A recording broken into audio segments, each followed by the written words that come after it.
What the fuck is up? This is DS24 hangout episode starring yours truly, TJ, and the Dawn of Chaos. What's up, brother? Nothing much, just enjoying this nice Sunday morning. This nice 1930s Sunday afternoon, you mean? Pretty much. Fucking time zone. Yeah, it's definitely afternoon over here. But we're going to answer the DS24 question in this hangout. And I guess I should start off by saying, besides Dark Lotus, besides the 5 petals of the Lotus, which is my ideal and favorite Dark Lotus, Opaque Brotherhood was a fucking incredible album. I think Dark Lotus is incredible, so I can't wait to hear that lost track on Twisted's new mixtape dropping. Did you notice there was a Dark Lotus track on there? Yep. Yeah, that's going to be fucking awesome. I can't wait to hear that. And, of course, on the subject of Psychopathic, I got to give a shout-out to the ultra-fresh collaboration of Legs Diamond, Jump Steady, and Sugar Slam, the most underrated group right now. And I don't know if they'll ever have another album. Like, I think Legs Diamond will definitely have a follow-up CD. I don't know if it'll be, that collaboration, but, if it's produced by ICP again, I also think that that's going to be something worth listening to. The Purple Gang, and that's the setting we have going on here. Black and white. Here, see? We're going to talk about our favorite collabs.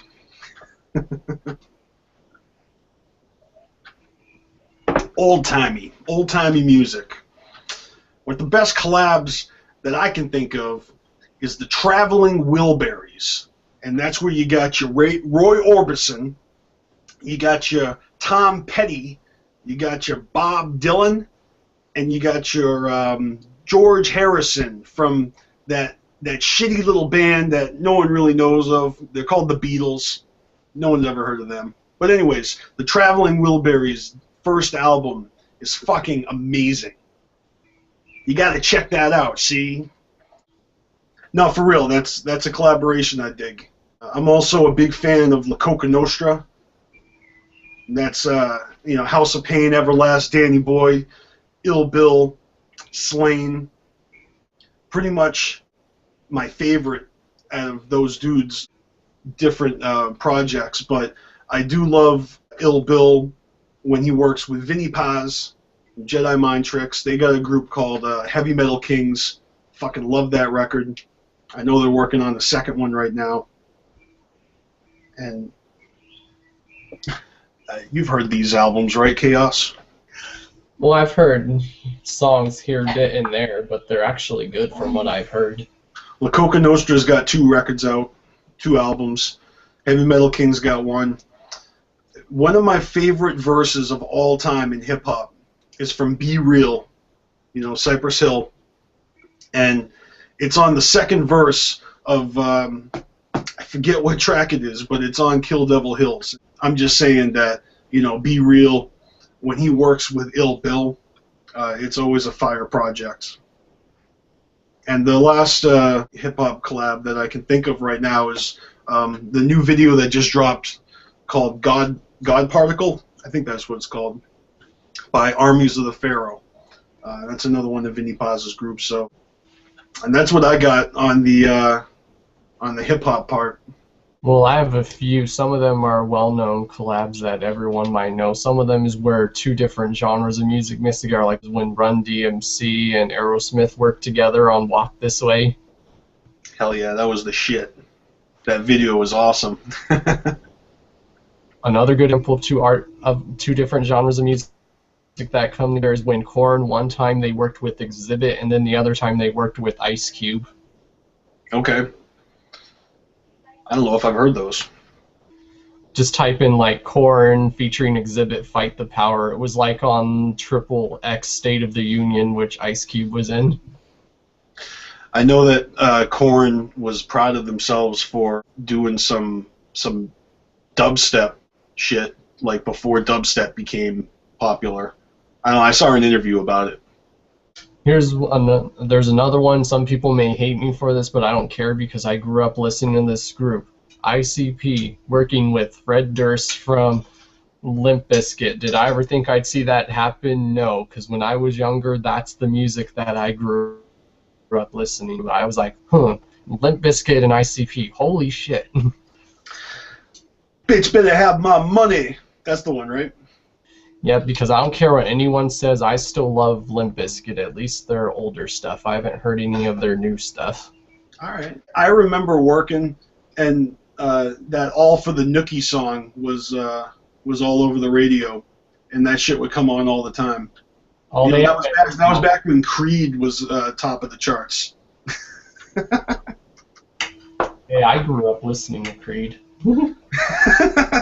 Ouch. All right, adding insult to injury. What do Korn fans call themselves? Corn cobs? Do they have a nickname? Corn cobs. I already ate one. Dude, are you having breakfast right now? Yeah. Well, let's not let this video interrupt your breakfast. No, I'm just kidding. I got another example for you guys. You all know Rage Against the Machine. That was one of my favorite bands in high school. But I really liked, after they disbanded, the work they did with Homeboy from Soundgarden, right? Audio Slave. You ever heard that shit? I don't think I have. That's great, man. It's basically Rage Against the Machine without Zach De La Rocha. And they got, that other guy. Another example of that is when Guns N' Roses reformed with Scott Weiland, Stone Temple Pilots, and they made Velvet Revolver. I really like that collaborative effort. They only put out one record, I think, one album. Yeah, I listened to a lot of metal and classic rock growing up, and I think it was definitely in the '90s that I got into Ozzy Osbourne, but I got into the back catalog and listened to all the early Black Sabbath stuff. So I always thought that it was dope that Ozzy sounded great with different lead guitarists, and amongst them is obviously Randy Rhoads, rest in peace, and Zakk Wylde, and then even getting back together that new Black Sabbath record 13 is fucking off the chain, with Tony Iommi again. And they don't have the original drummer, you know what I'm saying? But you know who your drummer is now? Yeah, tell us. The drummer from Rage Against the Machine, so there you go. Exactly, man. And I'm telling you, you should listen to Audio Slave. Yeah, the drummer's fucking awesome, and he did a great job on that new Sabbath record. It was actually voted one of the top albums of the year, and I think nominated for the Grammys this year. No doubt. Ozzy used to work with a drummer named Randy Castillo, who was amazing, and all the records that he did with Ozzy are fucking dope. I'm a huge Ozzy Osbourne fan. Musically, I have all his records, but Randy Castillo filled in for Tommy Lee when Tommy Lee quit Motley Crue for a short time period. Tommy Lee went off to do his Methods of Mayhem shit, and little side story is he was actually booked to perform at the Gathering of the Juggalos in 2003, but he was a no-show, which sucks because that would have been fucking incredible. Tommy Lee at the Gathering. You know who produced that new Black Sabbath album? Yeah, Rick Ross. No, Rick Rubin. Sorry, that was a Freudian slip on purpose. Rick Rubin's one of my favorite producers. That dude's a good producer. He is just all over the place, working with Eminem and Black Sabbath. He even worked with the Beastie Boys at one point. Right? Didn't he produce AC/DC's old shit? I even think he even apparently did some Jay-Z stuff. Yeah, man. That dude's got the epic beard and resume. Yeah. Lost my train of thought there, but I just wanted to say rest in peace to Randy Castillo because he passed away after he was after a short time working with Motley Crue. You know, Motley Crue has signed legal documents to quit and decease. You know, right after their final tour. I've got tickets to see Motley Crue's final tour, and they're playing with Alice Cooper. So I've actually got an Alice Cooper Motley Crue show to look forward to this summer. Yeah, I'm going to try going to there too and stuff. You have to, man. It's going to be incredible. And Nikki Sixx just posted, like, the other day that him and Tommy were given in the screenplay for their autobiography that's being made into a movie, and they said that they read it and they loved it. And so, yeah, the Motley Crue movie is on the way. The screenplay has been written, and it seems like it's been approved. Nice. That's going to be fucking awesome. If you guys haven't read The Dirt, I mean, I suspect that a lot of you motherfuckers have read Behind the Paint. If you can read Behind the Paint, you can read The Dirt. And I promise you that there is no rock and roll story out there that could top Motley Crue's. I mean, maybe there's some outrageous if someone wants to, correct me and suggest an autobiography, I'm talking about a written book from an artist talking about their shenanigans. And I know a lot of motherfuckers have done this, you know what I mean? Motley Crue is the fucking shit. They don't want to do shows in the future with the missing members, if any of them pass away. Mick Mars, hint, hint, who's probably not in the best of health, but I like when these guys do their individual shit. I was down with Tommy Lee's Methods of Mayhem, but I like Nikki Sixx's side projects even more. He's got one of them's called 58, and then his most recent one is 6 a.m. I want to talk about some movies now. Do you got anything else with music before I do that? Well, for one, music collabs that I would like to see happen. One, I would like to see, of course, Cypress Hill either work with ICP, Twisted, or Blaze. Either one of those would be dope. Hell yeah. I even will go as far as saying all the members of La Coca Nostra and Twisted would sound dope on a song. I can't front that. That would be fucking super dope. I'd be down for any collab with. I'm open to Psychopathic and Twisted, even working with pretty much anybody. I would love to hear it. If one thing is fresh about A New Nightmare, it's hearing Twisted work with a bunch of new cats. They don't really collab too often. Except for Independence Day, which is kind of cool. It's worth noting on this hangout, at least, when we're talking about collaborations. Independence Day is a fucking awesome album, full of dope collaborations that at the time we never thought we'd hear. That song with Proof. Right. Which, by the way, that remix of that song with Proof that they threw out live, before they ever made the track available, it's fucking awesome. Love that. There's a rumor going around that the song that they're sampling on there is a song that they sampled by Rick Ross, and then it's sampled from an old song. Is it really? I don't know what it is, though. Beats me. I have no idea. I only know one song by Rick Ross, and it's that one that Cat Williams likes to spoof a lot. Every day I'm hustling, every day I'm hustling. Yeah, man, the ninjas over at Juggalos R Us made the parody of Every Day I'm Juggling. Every Day I'm Clowning Them. Jeez, I fuck up the title. They had me on the third verse with Tori and Jay. That dude should join CarnivalSpirits because he's very good and outspoken. Who, Tori and Jay?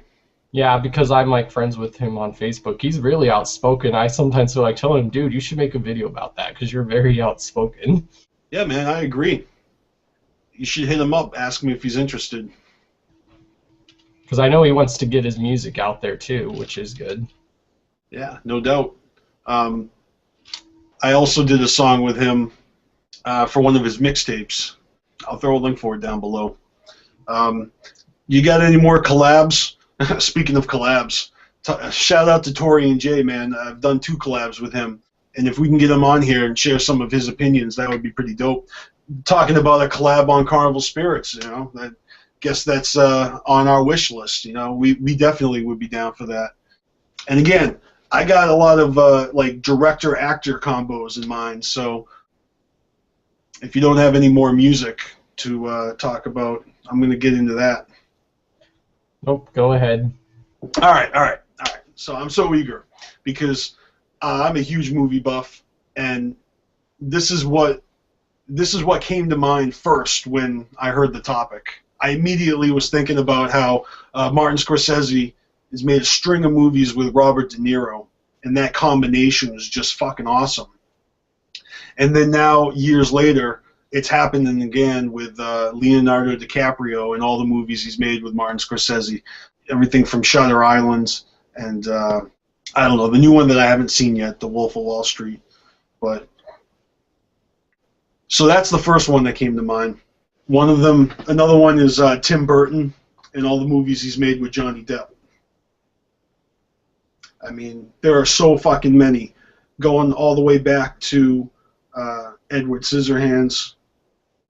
More recently, Charlie and the Chocolate Factory. That's one of my favorites. But, you know, Sleepy Hollow, that's one of my least favorites. I don't know, you feel me on any of these? I think that Tim Burton and Martin Scorsese have got to be 2 of the most obvious choices. And that's why they come to mind first, because they're such a established duo. You know what I mean? Yeah. But if you can pick up on the casting choices of certain directors where they bring in certain actors to play just small roles to help, you know, bring the movie together. And the best example of that I can think of is the Coen brothers and their use of John Turturro and Steve Buscemi in all their movies. And not all, but in a great number of movies over the years. If you guys don't know, you can't think of any examples, how about The Big Lebowski? The Big Lebowski is a great example because you've got Steve Buscemi as their friend Donnie. You know, they're like, shut the fuck up, Donnie. He's always like trying to join the conversation. And that movie's so funny. Right? And then you got John Turturro, who is the Jesus. You know, he's the creep wearing the purple jumpsuit. You know, that creep can roll, man. And he's like, nobody fucks with the Jesus. So that's got to be the best. But, you know, if you know the Coen brothers movies, they going all the way back to their earlier films, John Turturro and Steve Buscemi have always played great roles. You know, Steve Buscemi in Fargo, you know, he ends up getting his ass thrown in the wood chipper. But that's just a classic role. The only other one I'm going to mention is Miller's Crossing, because that one stars Gabriel Byrnes. And if you guys haven't seen it, if you don't enjoy that kind of movie, it's set back in the day, like old school mobster, like Irish mob. I mean, that's the reason why I love Legs Diamond and the Purple Gang so much, because I love the theme. You know, I love the concept of the Irish mobster or gangster, you know. They got Steve Buscemi just as a really small role, but then you got John Turturro, who's the brother of the dame, you know, the leading lady, who is like the mob boss's girlfriend, who's also, you know, had an affair with Gabriel Byrnes. Anyways, the plot's cool, and the character Steve Buscemi and John Turturro is crucial in the movie. I think that's all I'm going to say. It's worth checking out if you haven't seen it. But then again, these are movies that are fucking critically acclaimed, and, you know, the reason why the Coen brothers are so famous for, you know, independent filmmaking. And, you know, same thing with like Quentin Tarantino. You know, Dude's a fucking legend.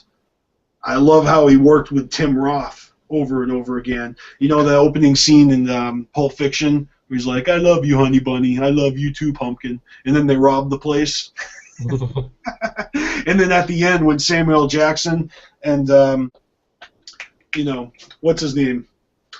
John Travolta, they're having a little conversation, and then you realize that the robbery that you saw in the beginning of the movie is taking place in the same fucking restaurant that they're having their fucking breakfast at after that whole ordeal when he shot the dude's head off and they needed to fucking clean it up and they called the wolf and so, you know what I'm saying? That's the best example, but Quentin Tarantino has used Samuel L. Jackson in so many movies, and I love when they collaborate, you know? Everything from, you know, Pulp Fiction to the most recent one, Django Unchained, where he played that fucking Uncle Ruckus type character. I don't know if you've seen that one. It's a great movie. Leonardo DiCaprio's in it. I don't think I have. You should definitely check it out. But you know what I'm saying? Quentin Tarantino, I'm always down for his films, and he always works with certain people. The last example I got is Christopher Nolan. He did the Dark Knight trilogy. And that dude, you know, from Third Rock from the Sun, Gordon Levitt, he's in the movies as the cop who is most likely going to be Nightwing or Robin if they ever do any other rebooting of that. Pretty much if I got a director that I love their work and they're working with certain actors, you know, they're doing it for a reason and they're you know, because they work well together. I always appreciate that and I always look forward to that. So speaking of looking forward to stuff, I am very much looking forward to J.J. Abrams working on the new Star Wars, Episode 7. That is a great fucking combo. We were just talking about how we're pretty much all fans of the new Star Trek reboots, and J.J. Abrams is, you know, the man responsible for Lost, you know, the most addictive show that ever, you know, don't even get me started on Lost. I can't say that I've enjoyed all of J.J. Abrams' shit, but he's done a good number of movies that are pretty cool, you know. He did some stints for the Mission Impossible. Might have even been the one that had Philip Seymour Hoffman as the bad guy. Rest in peace, Philip Seymour Hoffman. Man, dropping like flies. So what do you think, Chaos? Anything else to be said about the upcoming Star Wars, or should we save that for the Star Wars Vlogs channel? Probably save it for the Star Wars vlogs. Yeah. Subliminal shameless plug right there. To our other YouTube channel.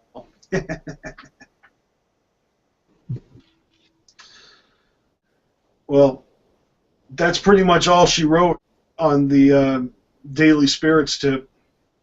You know, I don't know when the next topic's coming up, but there's still time to submit your video and tell us what your favorite collaborations are and what is your dream collaboration in any department, whether it be music, movies, wrestling.